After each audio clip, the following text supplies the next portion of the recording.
Welcome everybody to the Nomadic Ink channel. I'm James Showers, cleanest name in the biz, and today we're taking a look at a customizable tool belt at Harbor Freight.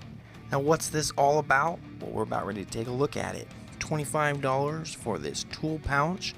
You can see it has a lot of different areas to put your hand tools in, including a few spots for your pencils, a clip for your tape measure, and a couple other spots that you could put some fasteners if needed. Now for about $14, this is what I'd say is the designated fastener pouch. Now it is about half the size or even smaller than the pouch we just looked at, but it has all the bags needed for your fasteners, including a few extras for like a chalk line or a tape measure pouch if you wanted to use it that way.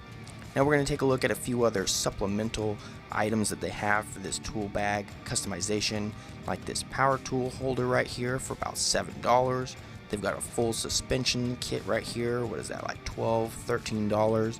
And then they got a couple other little bags here that include spots for, I don't know, random little tools. And they have this no slap hammer holder that I think is pretty cool. Guys, for about $10, they actually have a nice padded tool belt for you to add all this stuff together. I think the price points for all of this stuff is actually fairly good compared to some of the other hardware stores that I've taken a look at.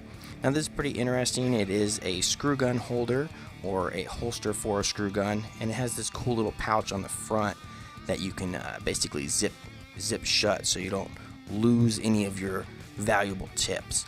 This is probably like a Sparky bag. It's kind of small. It's for some of those smaller little hand tools you may use. And then we got a couple aprons as well. If you've tried any of these, let people know what you think of them in the comments down below. But I think this was actually a pretty cool setup.